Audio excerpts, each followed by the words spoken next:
Assalamu alaikum students, welcome to Empower Academy and you are watching easy tutorial. बिस्मिल्लाहिर्रहमानिर्रहीम। अस्सलाम वालेकुम students. आज के लेक्चर में हम एक्सरसाइज 1.3 को सॉल्व करेंगे। उससे पहले हम एक्सरसाइज से पहले कुछ एग्जांपल है एक उसे डिस्कस कर लेते हैं। Find the real and imaginary part. Students example क्या है, एक कॉम्प्लेक्स नंबर है x प्लस एटा y, उसकी पावर n है और वो पावर इक्वल है plus minus 1 plus minus 2 plus minus 3 और सो ऑन। हमने इस कॉम्प्लेक्स नंबर की पावर n को कुछ ऐसे सोल्व करना है कि हमारे पास रियल पार्ट सेपरेट आए और इमेजिनरी पार्ट सेपरेट आए।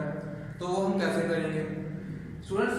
जब हमने इस कॉम्प्लेक्स नंबर को पोलर फॉर्म में रिप्रेजेंट किया था तो वो कुछ यूं था, x की वैल्यू क्या थी हमारे पास आई r cos थीटा और y की वैल्यू क्या आई थी एटा r sin थीटा।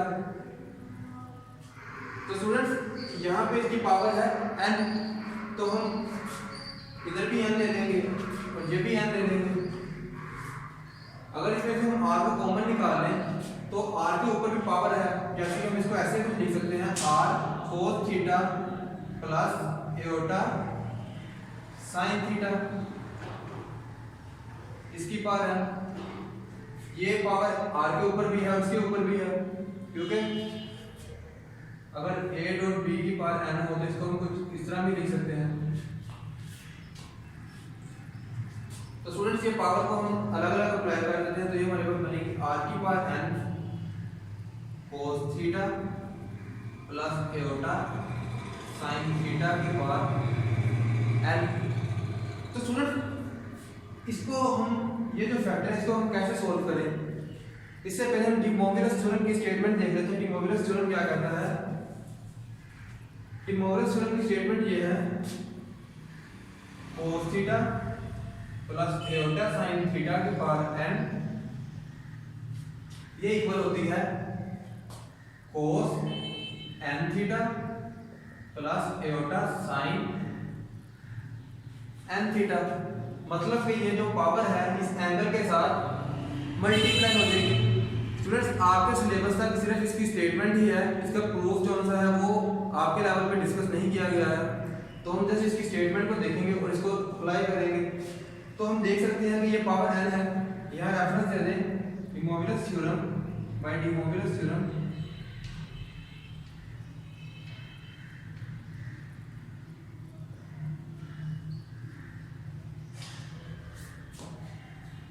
r की पावर n, जहाँ पे जब डी मोविलस थ्योरम को अप्लाई करेंगे तो इस एंगल के साथ भी ये n मल्टीप्लाई होगा और इस एंगल के साथ भी, तो ये हमारे पास कुछ यूं बनेगा cos n थीटा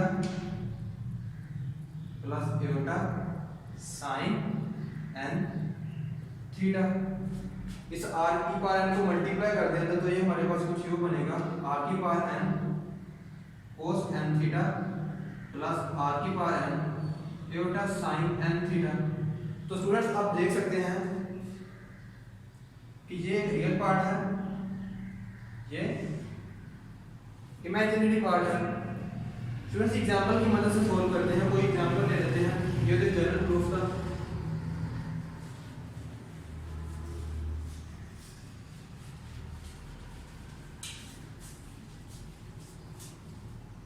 एग्जांपल क्या है? Square root 3 plus iota cube. तो स्टूडेंट्स कॉम्प्लेक्स नंबर था x प्लस एटा y, इसको जब हमने पोलर फॉर्म में लिखा तो x की वैल्यू थी r cos theta plus iota की वैल्यू थी एटा और y की वैल्यू थी हमारे पास r sin थीटा। हम इस क्वेश्चन में देख सकते हैं कि ये जो है ये हमारा x है और y क्या है। अगर हम इस एटा के साथ 1 को मल्टीप्लाई करें तो एटा एज इट इज रहेगा, तो y क्या होगा 1। तो अगर हम देखें इसकी पोलर फॉर्म बनाने की कोशिश करें तो हम देख सकते हैं कि जो स्क्वायर रूट 3 है वो r cos थीटा के इक्वल है और जो 1 है वो r sin थीटा के इक्वल है। जब ये वैल्यूज हम इसमें पुट करेंगे तो हमारे पास क्या बनेगा, r cos theta plus aorta r sin theta, power क्या है 3, तो हमने 3 लगा दिया। स्टूडेंट्स r को कॉमन ले लेते हैं, r को कॉमन लेंगे तो ये कुछ यूं बन जाएगा cos theta plus aorta sin theta का क्यूब।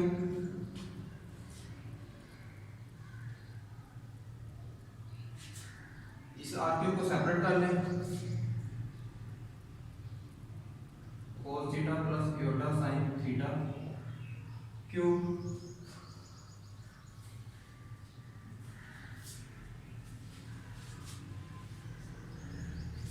तो students bye De Moivre's theorem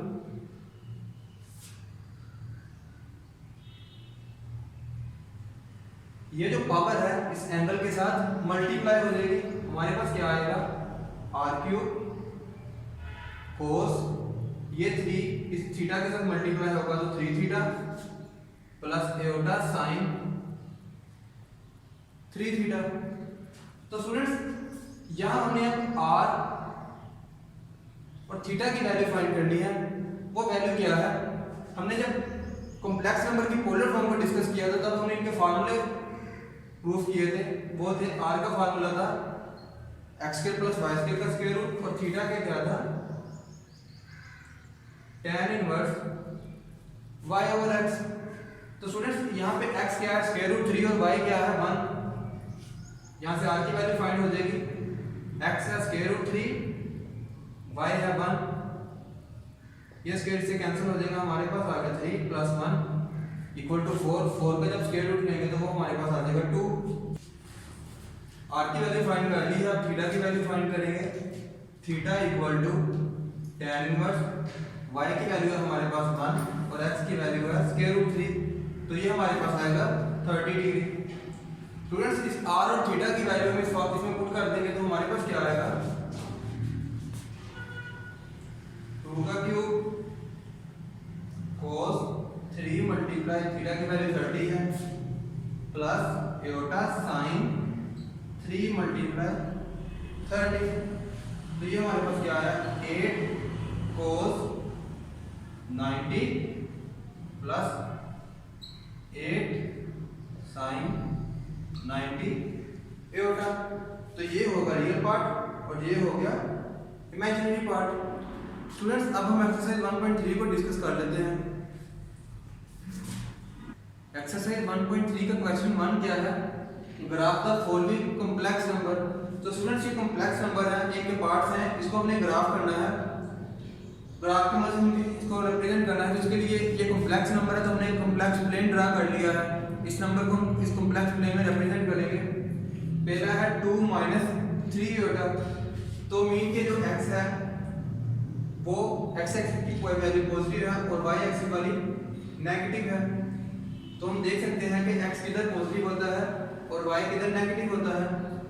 x fourth quadrant में पॉजिटिव होता है और y वहां पे नेगेटिव होता है। स्टूडेंट्स x की वैल्यू क्या है 2 और y की वैल्यू क्या है -3। जब हम इसको आपस में ज्वाइन करेंगे तो ये जो पॉइंट होगा ये उस कॉम्प्लेक्स नंबर की पोजीशन को इस ग्राफ में बताएगा, जो कि है 2 - 3 एयोटा, या इसको आप ऐसे भी लिख सकते हैं 2 - 3। स्टूडेंट पार्ट 2 को देख लेते हैं। पार्ट 2 में जो x है वो भी नेगेटिव है और y भी नेगेटिव है, तो x और y नेगेटिव थर्ड क्वाड्रेंट में होते हैं। x की वैल्यू क्या है -2, तो हम 2 यूनिट यहाँ मूव करेंगे,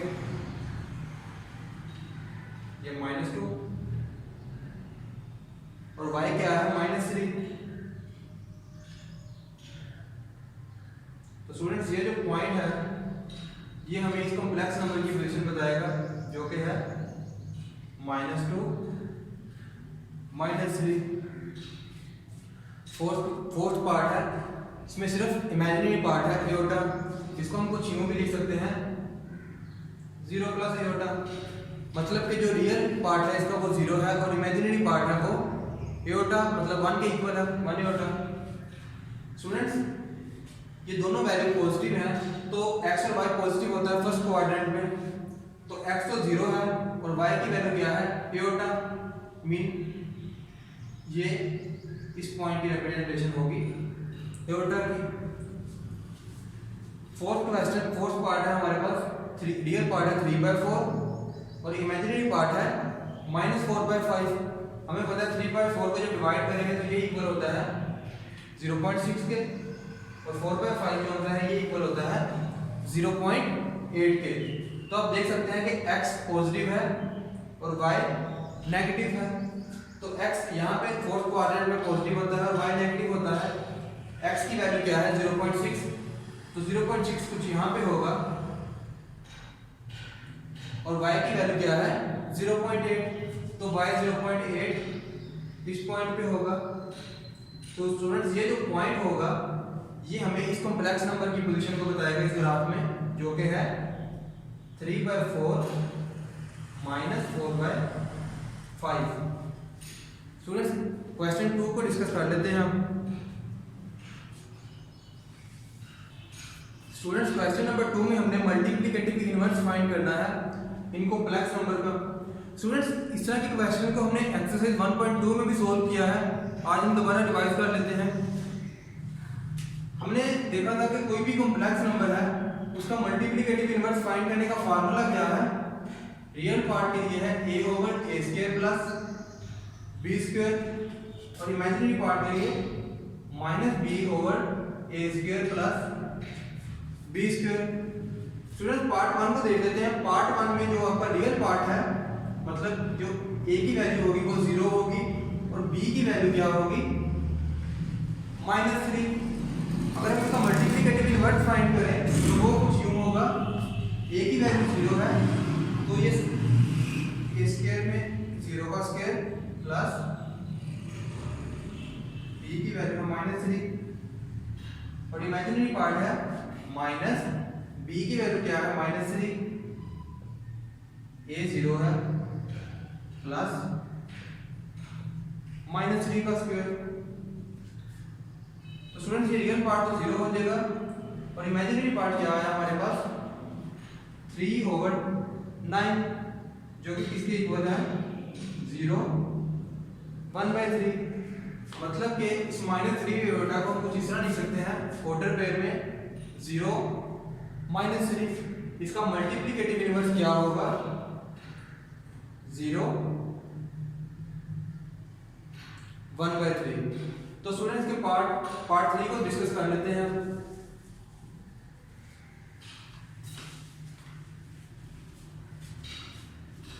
पार्ट 3 में a की वैल्यू क्या है हमारे पास -3 और b की वैल्यू क्या है -5।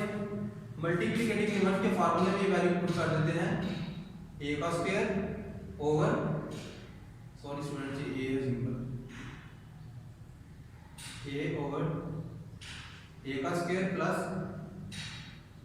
b का स्क्वायर और इमेजिनरी पार्ट के लिए क्या था -b, माइनस और b की वैल्यू क्या है -5, a² प्लस b²। इसको सिंप्लीफाई कर लेते हैं।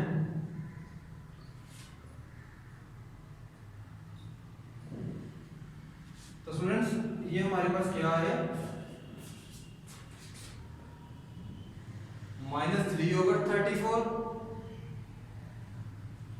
5/34, मतलब कि -3 -5 का मल्टीप्लिकेटिव इनवर्स क्या होगा आपके पास -3/34, इमेजिनरी पार्ट होगा 5/34। स्टूडेंट्स क्वेश्चन 3 को डिस्कस कर लेते हैं। स्टूडेंट्स क्वेश्चन नंबर 3 में हमने सिंप्लीफाई करना है। इस तरह के क्वेश्चन को हम एक्सरसाइज 1.2 में सोल्व कर चुके हैं कि एओर्टा की पावर जब बहुत बड़ी है जिसे सोल्व कैसे करेंगे। स्टूडेंट्स हमने देखा कि जब एओर्टा की पावर को 4 टाइम इंक्रीज करते हैं तो हमारी वैल्यू रिपीट होती है, यानी कि एओर्टा की पावर 0, एओर्टा की power 1, iota square and iota cube. Iota की पार्ट 0 किसके इक्वल है 1 के square root -1, iota square equal है -1 के और एओटा क्यूब इक्वल है स्क्वायर रूट -1। स्टूडेंट्स अगर हम एओटा की जितनी बड़ी मर्जी पावर ले लें, कोई भी बहुत बड़ी पावर होगी, जब हम उसको सिंप्लीफाई करेंगे तो उसका जो आंसर आएगा वो इन्हीं 4 वैल्यूज में से आएगा। एओटा की अगर हम पॉजिटिव पावर लें और वो जितनी भी ग्रेटर हो, ना तो वो फ्रैक्शन में होनी चाहिए, सिंपल वो इस फॉर्म में होनी चाहिए, तो हमारा जो आंसर है वो इन्हीं 4 वैल्यूज में आएगा। मतलब कि अगर हम एओटा की पार्ट 0 लेंगे तो ये आता है 0, 1 लेंगे तो ये वैल्यू आ जाएगी, एओटा की पार्ट 2 में ये वैल्यू आ जाएगी, 3 लेंगे तो यही वैल्यू फिर -1 आएगा। लेकिन जब हम उसकी पावर 4 लेंगे तो वो अपनी वैल्यू को दोबारा रिपीट करेगा। तो स्टूडेंट्स इस क्वेश्चन में क्या है, एओटा की पावर 101, इसको अगर हम 4 पे डिवाइड करते हैं 101 को, तो ये हमारे पास कुछ यूं बनेगा।